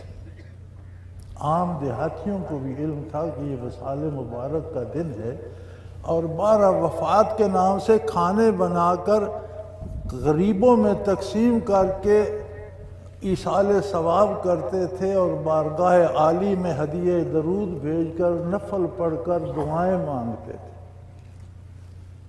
یہ آج 12 میں جشن کدھر سے آ گیا؟ ذرا کچھ تھوڑا سا ضرور مناؤ، لیکن یار کچھ تھوڑی سی کوئی آگا پیچھا، کوئی دن تاریخ، کوئی طریقہ سلیقہ، کوئی ادب آداب، کوئی قاعدہ، کوئی ضابطہ۔ بس اتنی سی گزارش ہے کہ یہ کوئی قاعدے، ضابطے، دن، تاریخ، بارگاہ بڑی نازک ہے اور رشتہ بڑا نازک ہے، اور اس کی ضرورت دونوں جہانوں میں۔ بھئی یہی دنیا میں بڑی چیزوں کی ضرورت ہے، کچھ نہیں بھی ملتی، ان کے بغیر بھی گزر ہو جاتی ہے۔ اس کی ضرورت تو دنیا میں بھی ہے، آخرت میں بھی، اس کے بغیر تو گزارا نہیں ہوگا۔ دو ہی راستے ہیں، دامان رسالت جنت میں، محروم دامن جہنم، اور جہنم بڑی اوکھی جگہ ہے، بڑی تکلیف دہ جگہ ہے۔ پھر وہاں موت نہیں ہے، جان چھوٹے گی نہیں۔ ابدالآباد جہنم، دامان رحمت میں ابدالآباد جنت۔ تو یہ تو بڑا احتیاط کا تقاضا کرتی ہے، یہ معاملہ تو بڑا نازک ہے۔ یہ شور و غوغا، یہ ہاؤ ہو، یہ بھاگ دوڑ نہیں میرے بھائی، یہ تو سوچنے کی بات ہے، سمجھنے کی بات ہے، اور دلوں سے فیصلہ کرنے کی بات ہے۔ ارے بھائی، نامی آئے اور مسلمان کو خوشی نہ ہو، جس کو خوشی نہ ہو وہ تو مسلمان نہیں۔ لیکن خوشی کا بھی سلیقہ ہے، طریقہ ہے، انداز ہے، اور روح زمین پر واحد یہ بارگاہ ہے جس کے آداب قرآن کریم سکھاتا ہے۔ منافقین نے ایک جسارت کی، عربی کا ایک لفظ تھا رائنا، یہ رعایت سے ہے۔ جیسے انگریزی میں کہتے ہیں ایکسکیوز می، آپ بات کرتے ہیں، اگلے نے نہیں سمجھی، وہ کہتے ہیں ایکسکیوز می، یعنی یہ بات دہرات، مطلب اس کا یہ معنی تو ہے کہ مجھے معاف کریں، لیکن مراد یہ ہوتی ہے کہ یہ بات دہرا دیجیے۔ عربی میں کہتے تھے رائنا، کہ ہم سے رعایت کیجئے، یعنی بات سمجھی نہیں، یہ دوبارہ دہرا دیجیے۔ منافقین یہ پہ زیر پڑھ کے رعینا کہہ دیتے تھے۔ رائی کہتے ہیں چرواہے کو۔ حضور اکرم کے اوصاف حمیدہ میں یہ بھی ہے کہ آپ نے بکریاں بھی چرائیں، تو وہ طعنہ بن جاتا تھا کہ آپ تو چرواہے ہیں۔ اللہ کریم کو اتنا غضب آیا اس بات پہ، متبادل لفظ دے دیا، فرمایا یہ لفظ لغت سے نکال دو، لا تقولوا رائنا وقولوا انظرنا۔ رائنا کو عربی لغت سے نکال دو، اس کی جگہ انظرنا کہا کرو۔ اور یار ذرا نزاکت دیکھو اس بارگاہ کی۔ اس رب العالمین نے فرمایا یہ رائنا عربی لغت سے نکال دو، کوئی کلمہ گو رائنا نہ کہے۔ یا اللہ کیا کہے؟ فرمایا انظرنا کہا کرو، ہماری طرف نظر کرم فرما۔ وہ بے ادبی تو منافق کرتے تھے، مومن تو فرمایا منافقوں جیسی حرکت مومن کو زیب نہیں دیتی۔ جو لفظ منافق کہتے ہیں وہ مومن کے منہ سے وہ مومن کی لغت میں نہیں ہونا چاہیے۔ ذرا اپنے جشن دیکھ لو، کہیں یہ منافقوں جیسے، کافروں جیسے، یہودیوں جیسے، کہیں مرنے کے بعد تم بھی موم بتیاں تو نہیں جلا دیتے ہو جیسے کافر جلاتے ہیں؟ نہیں، آپ تو ایسا نہیں کرتے ہو۔ یہ تو کافروں کا کام ہے، ان کے پاس دعا مانگنے کو کچھ نہیں، ان کا کوئی مالک نہیں جس سے وہ مانگیں، ان کا کوئی عقیدہ نہیں۔ وہ موم بتی جو اندر بھی آگ جل رہی ہے وہ اوپر بھی آگ جلا دیتے۔ ہم تو ایسا نہیں کرتے۔ اگر کرتے ہو تو توبہ کرو۔ وہ تو ایک منٹ کی خاموشی نہ کرے تو کیا کریں؟ نہ ان کا کوئی مالک سے رابطہ، نہ ان کا پیغمبر کا دامن ان کے ہاتھ میں، سیکھیں تو کہاں سے، سمجھیں تو کہاں سے؟ ہمارے بھی جو اب نامور لوگ ہیں، جسے کیا کہتے ہیں جی، ایلیٹ کلاس ہیں، تو ہم بھی جیسے کھانا بھی کھاتے ہیں، باتھ روم بھی جاتے ہیں، سوتے بھی ہیں، جاگتے بھی ہیں، پتہ نہیں ایلیٹ کہاں سے بن گئے ہیں، لیکن کچھ ہوگی، کوئی فرق ہوگا، ورنہ تو ہم ہی جیسے ہیں۔ تو وہ ایلیٹ ہمارے بھی نا، ایک منٹ کی خاموشی، یار تمہیں کلمہ بھی نہیں آتا، خاموش ہونے کی کیا ضرورت ہے، تمہیں کل شریف بھی نہیں ہے، لیکن اللہ کی مرضی۔ یہ کافروں کی رسمیں میرے بھائی آہستہ آہستہ ہمارے اندر گھستی آ رہی ہیں، خدا کے لیے انہیں روکو۔ ارباب اختیار سے بھی میری گزارش ہے، حکمرانوں آپ ہماری جانوں کی حفاظت کے ذمہ دار ہو، حکمرانوں آپ ہماری عزتوں کی حفاظت کے ذمہ دار ہو، حکمرانوں آپ ہمارے اموال کی حفاظت کے ذمہ دار ہو، حکمرانوں آپ ہمارے ایمان کی حفاظت کے بھی ٹھیکیدار ہو۔ ایک ایک مسلمان چوکیدار سے لے کر صدر اور وزیر اعظم تک کا دامن پکڑ کر لے جائے گا کہ انہوں نے مجھے گمراہ کیا۔ خدا کے لیے اپنی عاقبت بھی سنوارو، ہمیں بھی نیکی کے راستے پہ لے جاؤ، کرو حکومت تم ہی کرو، تم ہی نے کرنی ہے، ہمیں کوئی اعتراض نہیں، الف آ جائے، بے آ جائے، جیم آ جائے، لیکن خدا کے لیے مسلمانوں پر مسلمانوں کی حکومت کرو۔ کماؤ دولت کس نے روکا ہے؟ وَخَلَقَ لَكُم مَّا فِي الْأَرْضِ جَمِيعًا، روئے زمین پر جو کچھ ہے تمہارے لیے، لیکن جس نے بنایا ہے اس نے کمانے کا طریقہ اور اسلوب بتایا، اس طرح لو، چھینو جھپٹو نہیں۔ غریبوں کے خون سے، مساکین کی ہڈیوں اور گوشت سے محلات تعمیر نہ کرو، حلال کماؤ، اچھی گاڑیاں رکھو، اچھا کھاؤ، اچھا پہنو، مزدوری کر کے، جائز طریقے سے، تجارت کر کے، ملازمت کر کے، کاروبار کر کے، کاشتکاری کر کے، حلال ذرائع سے حاصل کرو۔ حکمرانوں آپ ذمہ دار ہو، جہاں یہ پورے ملک کے جنگلات کٹ رہے ہیں، آبادیاں ویران ہو رہی ہیں، وہ کافر غیر ملکی حکمران جنگل بنا کر گیا تھا، ہم خود حکومت میں آئے تو ہم نے کٹوا دیا۔ خدا کے لیے تم سے تو ان جھاڑیوں کا بھی حساب ہوگا، ان کی بھی حفاظت کرو۔ تم سے یہ چشمے بھی پوچھے، کہتے ہو ہندوستان پانی بند کر رہا ہے، ان پہاڑی علاقوں میں بارانی چھوٹے چھوٹے ڈیم بنا دو، پاکستان سے تو پانی سارا سال ختم ہو۔ تھوڑی سی فرصت عیش و عشرت سے، تھوڑی سی فرصت خواب خرگوش سے، کبھی کسی غریب کی جھونپڑی میں بھی جھانک لو، کبھی کسی بھوکے کا حال بھی پوچھ لو، کبھی کسی تن برہنہ کو بھی ڈھانک دو، کبھی کسی کی لٹتی ہوئی عزت بچا لو۔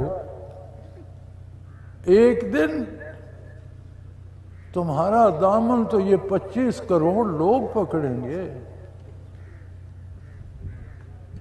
میں بھی تمہاری طرح پھنسا ہوا ہوں، یہ جن کے سر پہ آج میں بیٹھا خطاب، یہ سارے میرا دامن پکڑیں گے اگر میں نے دیانتداری سے رسول اللہ کا پیغام ان تک نہ پہنچایا۔ اگر میں نے دیانتداری سے پہنچا دیا، انہوں نے نہ مانا، تو پھر یہ خود ہاں یہ 25 کروڑ، آپ کہتے ہو 18 کروڑ آبادی، 19 ہے، 20 نہیں، ذرا آبادی شمار کرا کے مردم شماری دیکھو، یہ 25 کروڑ سے بڑھ رہی ہے۔ آپ تو کچی آبادیاں شمار ہی نہیں کرتے۔ آپ کہتے ہو کراچی میں 1.5 کروڑ 2 کروڑ بندہ ہے، وہاں 5 کروڑ سے زیادہ ہے، اگر کچی آبادیاں ساریاں گنو تو گن کے تو دیکھو۔ اور جو بجٹ بنتا ہے 10 بندوں کے لیے، اس گھر میں افراد 25 ہیں، کون کھائے گا؟ کس کا پیٹ بھرے گا؟ کس کا تن ٹپے گا؟ خدا کے لیے ان بندوں کو گنو، اور ان کے وسائل ہی آپ جمع کر رہے ہو، وہ ان کو لوٹا دو۔ کون سا حکمران گھر سے دیتا ہے؟ کون سا حکمران اپنی جائیدادیں بیچ کر دیتا ہے؟ کون سا حاکم جاگیریں بیچ کے دیتا ہے؟ انہی غریبوں سے لیتے ہو، ان غریبوں کو کچھ تو لوٹا۔ وہ یہ تعلیمی ادارے جن کو انگریز نے دین کی روشنی سے محروم کر دیا تھا، آپ کہتے ہیں ہم آزاد ہیں۔ الحمدللہ ہم آزاد ہیں، ہم بہت زیادہ آزاد ہیں۔ ہم اس طرح آزاد ہیں جس طرح طوطے کو پنجرے سے نکال کر فال کرنے والے کو دے دیا جائے، وہ اس سے فال نکلواتا رہے۔ ہم بھی اس طرح آزاد ہیں۔ آزاد وہ ہوتے ہیں جو آزاد فضاؤں میں پرواز کرتے ہیں، جن کے نظام اپنے ہوتے ہیں، جن کی تہذیب اپنی ہوتی ہے، جن کی معاشرت اپنی ہوتی ہے، جن کی تعلیم اپنی ہوتی ہے، جن کا مالی نظام اپنا ہوتا ہے، جن کی عدلیہ اپنی ہوتی ہے، عدالتی نظام اپنا ہوتا ہے، جن کی سیاست اپنی ہوتی ہے، سیاسی نظام اپنا ہوتا ہے، وہ آزاد ہوتے ہیں۔ اس دھوکے سے نکلو، جاگو، ہوشیار ہو جاؤ۔ ملک الموت آپ سے اجازت نہیں پوچھے گا، وہ محمد الرسول اللہ کا دروازہ تھا۔ میری گزارش ہے، میری خواہش ہے، میری آرزو ہے، اور میری امید ہے کہ یہ ملک قائم رہنے کے لیے بنا ہے، مٹنے کے لیے نہیں۔ اس ملک کو گرنا ہوتا، میں اس کے بننے کا گواہ ہوں۔ میں مڈل میں پڑھتا تھا جب پاکستان بنا، مجھے اچھا بھلا ہوش تھا، مجھے مسلم لیگ کے وہ جلسے اور مسلم لیگی لیڈروں کی تقریریں یاد ہیں، ان کے اقتباسات مجھے ابھی تک یاد ہیں۔ ہم کرسیاں وغیرہ لگانے میں اور میز شیز ڈھونے میں پیش ہوتے تھے۔ میں نے اسے بنتے دیکھا ہے، میں نے اسے لٹتے دیکھا ہے۔ جتنا بے دردی سے اسے لوٹا گیا، اگر اسے مٹنا ہوتا تو یہ کب کا مٹ چکا ہوتا، لیکن جس نے اسے قائم رکھنا ہے، لوٹنے والے لوٹتے ہیں، وہ اسے 2 گنا وسائل اور دے دیتے، ایسے وسائل پیدا کر دیتے ہیں جو کبھی نہ سوچے، نہ دیکھے، نہ سنے۔ ان پہاڑیوں پر ہماری نسلیں بیت گئیں، ہم گھاس کاٹتے رہے، ہم جھاڑیوں سے گزارا کرتے رہے۔ یہ دور آیا، اللہ نے اس سے سونے کے خزانے نکال دیے، نمک کی کانیں نکال دی، کوئلے کا۔ وہ یار یہ سارے لوگ رئیس ہو گئے، جو امیر نہیں ہو سکا مزدوری تو اسے بھی کام نہیں۔ عجیب نئے نئے وسائل پیدا کر دیا جو نہ کسی کے علم میں، اسے قائم رکھنے والا توڑنے والوں سے تکڑا ہے۔ یہ قائم رہے گا انشاءاللہ، یہ اسلام کی نشاط ثانیہ کا سبب بنے گا انشاءاللہ۔ یہاں سے دین کی شمع روئے زمین پر پھیلیں گی۔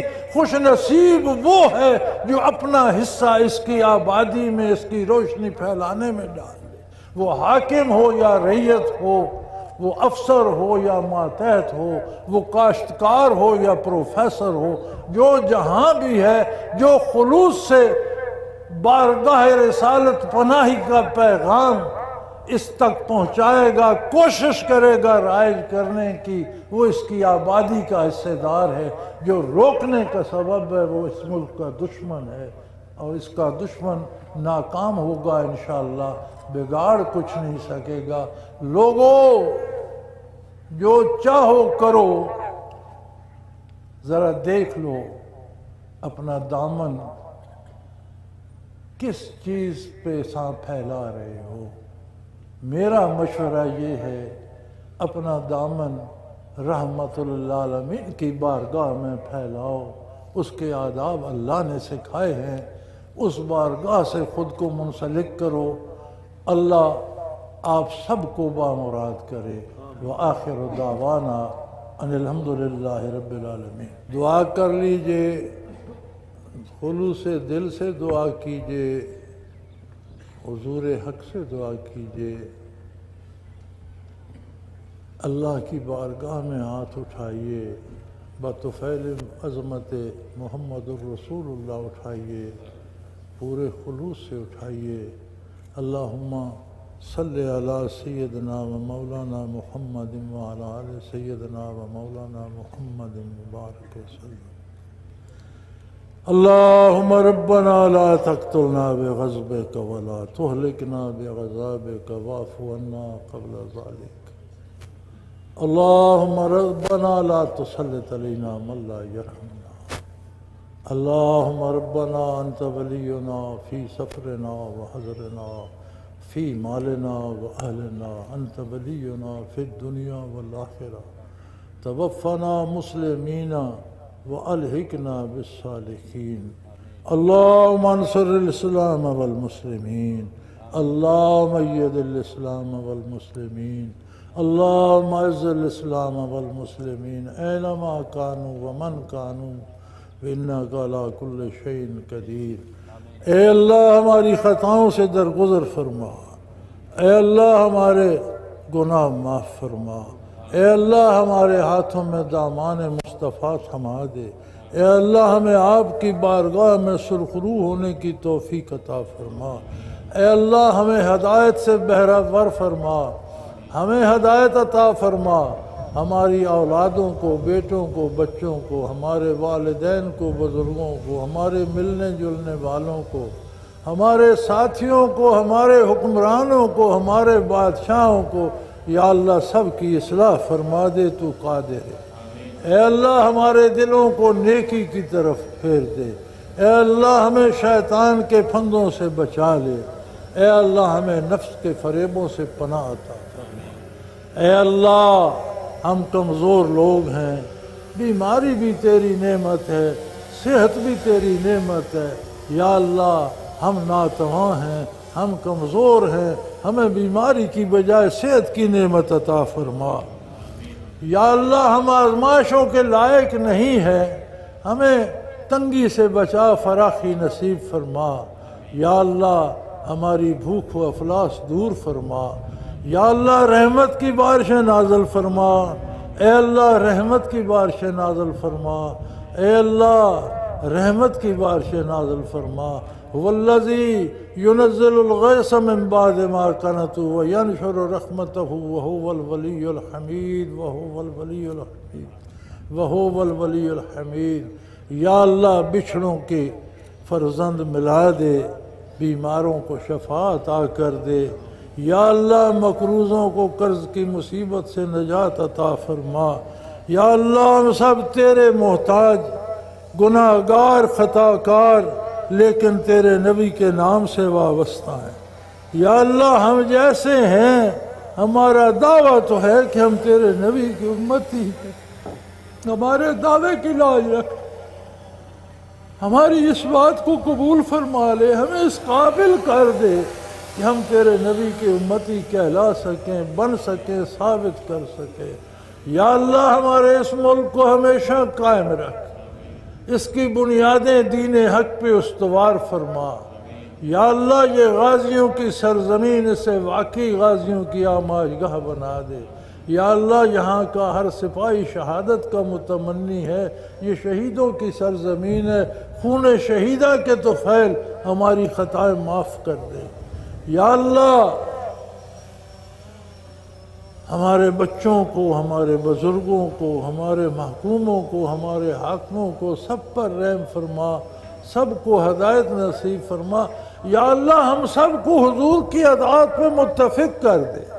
یا اللہ ہمیں گروہوں میں بٹنے سے بچا، ہمیں فرقوں کی تقسیم سے بچا، ہمیں قرآن و سنت پہ جمع فرما دے، ہم تیرے نبی کی سنت کو تھام لیں، سارے ایک دامن سے وابستہ ہو جائیں، سارے ایک ہو جائیں، سارے نیک ہو جائیں، سب پر تیری رحمت برسے، سب تیری بارگاہ میں مقبول ہو جائیں۔ اللہ ہم تو عاجز ہیں، میرے مالک تو قادر ہے، تو ہر چیز پہ قادر ہے، تو کر سکتا ہے۔ ہمارے دلوں سے دشمنیاں نکال دے، ہمارے دلوں سے بغض کو دور کر دے، ہمارے دلوں کو محبتوں سے پیار سے بھر دے، ہم ایک دوسرے کے ہمدرد بن جائیں، شفیق ہو جائیں، محبتیں کرنے والے بن جائیں، بھلا چاہنے والے بن جائیں۔ اے اللہ ہمارے حال پہ رحم فرما، اے اللہ عالم اسلام پہ رحم فرما، جہاں بھی ہیں، جو بھی ہیں، جیسے بھی ہیں، تو کریم ہے۔ بطفیل نبی کریم صلی اللہ علیہ وسلم سب کے حال پہ رحم فرما۔ یہ سرزمین مسلمانوں کے خون سے سیراب ہو رہی ہے، یا اللہ اب تو یہ رج چکی ہے، اب تو یہ بس بس کر رہی ہے۔ یہ بیچارے نادان ہیں، بھولے ہوئے ہیں، انہیں مغرب قتل کر رہا ہے، یہ پھر اسی کے قدموں میں گرتے ہیں، انہیں ہوش عطا کر اللہ۔ اللہ ان سے ناراض نہ ہو میرے مالک، بطفیل نبی کریم ان پر رحم فرما، انہیں ہدایت نصیب فرما، انہیں دامان رحمت عالم نصیب فرما، انہیں نیکی پہ لا، ان سب کی خطائیں معاف کر اور ان پر رحم فرما، انہیں بامراد فرما۔ وصلی اللہ تعالی علی حبیبہ محمد وعلی آلہ واصحابہ اجمعین برحمتک یا ارحم الراحمین۔ میں خوش نصیب ہوں کہ ملا پر توے جمع